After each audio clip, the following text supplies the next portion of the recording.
Import financing. Finance एक capital है जिसका यूज़ गुड्स को देश में लाने के लिए किया जाता है। इंपोर्ट फाइनेंसिंग एक प्रोसेस है जो गुड्स को इंपोर्ट और पेमेंट के गैप को पूरा करती है। It is a special type of trade finance जहां कोई भी बैंक और फाइनेंशियल इंस्टीट्यूशन उन गुड्स को खरीदने के लिए फाइनेंस देता है जिन्हें एक देश से दूसरे देश में एक्सपोर्ट और परचेज करने के लिए किया जाता है। In simple words, import finance is the capital that is being used to bring the goods into the country. Import trade finance international businessman को हेल्प करता है जिससे वह सिक्योरिटी ग्लोबल ट्रेड को बिल्ड करे और रिस्क को कम करे। Some of the import transactions can be a burden on the business cash flow due to the involvement of logistics.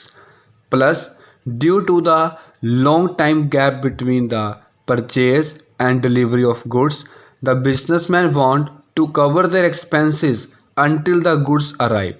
Here, when import finance comes into the picture. ये short term finance provide करते हैं importers को जो help करता है risk को कम करने के लिए। There are various negotiable terms which are used in favour of imports. There is to ensure that we receive right quantity, right quality at the right price at a time.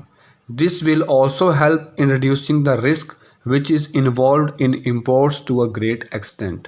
How import finance works? Import financing works on a confirmed order basis from a good customer. Maximum amount advanced 100% of order value. इस तरह के capital finance specially overseas trader के लिए हैं जो trade को international market में support करता है जिससे ट्रेड साइकिल चलता रहे। The provider act as an intermediary between the importer, the manufacturer, and the end customer, financing the entire transaction. इसकी हेल्प से एक्सपोर्टर को जल्दी पेमेंट मिल जाती है जो न्यू ऑर्डर्स को एक्सेप्ट करने में ईजी बनाता है and as a direct result, the importer may be able to negotiate early payments discount. Types of import finance. First, bank guarantee. जब इंटरनेशनल ट्रांजैक्शन में बैंक गारंटी होती है तो एक्सपोर्टर को गुड्स एंड सर्विसेज की payment time से receive होगी।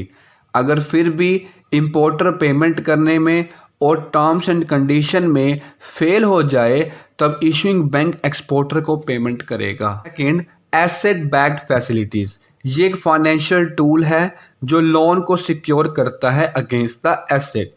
The trader can consider any of these asset-based loan option by securing inventory, equipment, building, account receivables, etc. or other assets in the balance sheet. Third, invoice finance. Invoice financing एक ऐसा method है जिसमें selling of accounts receivables involve हैं। It means capital को raise करने के लिए वह अपने अकाउंट्स रिसीवेबल को बेच सकता है। फाइनेंशियल इंस्टीट्यूशन 50 to 80% तक की वैल्यू एज अ लोन देते हैं जो ट्रेडर को उनकी बिजनेस रिक्वायरमेंट को पूरा करने में हेल्प करता है और साथ में कैश फ्लो को इम्प्रूव और वर्किंग कैपिटल को भी मेंटेन रखता है। Fourth, letter of credit. It is considered a highly effective way for banks to transact and finance export and import trade. The letter of credit is a formal bank letter issued for a bank's customer, which authorizes an individual or company to draw the drafts on the bank under certain conditions. The bank plays an intermediary role to help complete the trade transaction. ये एक non fund based credit facility है। Benefits of import financing.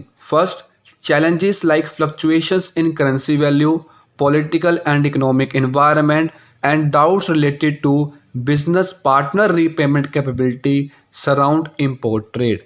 Second, it does not accompany the risk of losing a part of business ownership.